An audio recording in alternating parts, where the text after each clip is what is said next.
Za ovaj preukusan recept sa tikvicama potrebno je da najprije operete 2 tikvice, a onda ih izrendate.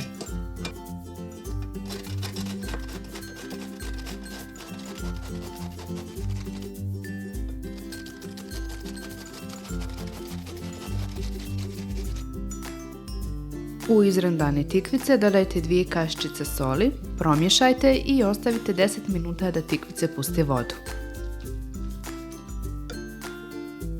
Za to vrijeme ćemo izrendati 2 krompira. Drago mi je da možemo da se družimo ovako, pa mi pišite u komentarima odakle gledate moj video.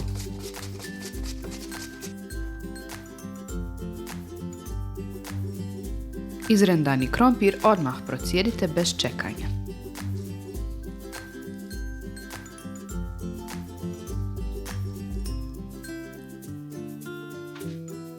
A zatim i tikvice. Ovaj postupak možete raditi kao ja rukama, možete i kroz gazu ili čistu krpu.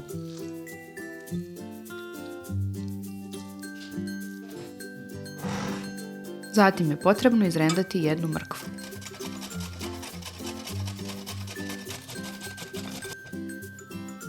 Nakon toga i 1 manji luk.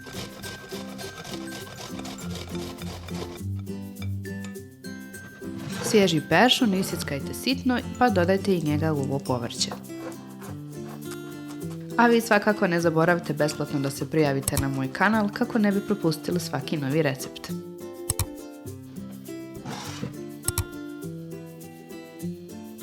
U povrće dodajte i 2 jajeta. A onda i 3 kašike prezle. Sve to na kraju začinite sa malo soli i bibera. Promješajte sve zajedno da dobijete ujednačenu smjesu.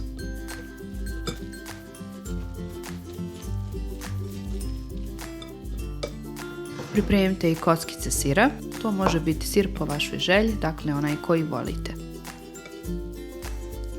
Smjesu uzimate kašikom, zatim oblikujete u pljeskavicu, dodate sir u sredinu, a onda zatvorite.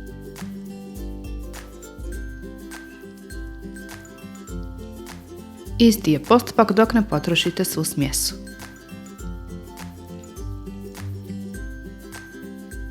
Vrijeme je da ih pržimo, pa zagrijte ulje i pržite ih na srednje jakoj temperaturi. Poredate ih, poklopite i pržite sa jedne strane dok ne porumeni, pa ih okrenete. Ponovo poklopite dok ne budu gotove. Redajte ih na ubrus da pokupe višak masnoće i uživajte uz neki omiljeni umak. Vama hvala na gledanju, nadam se da ste uživali i veliki pozdrav!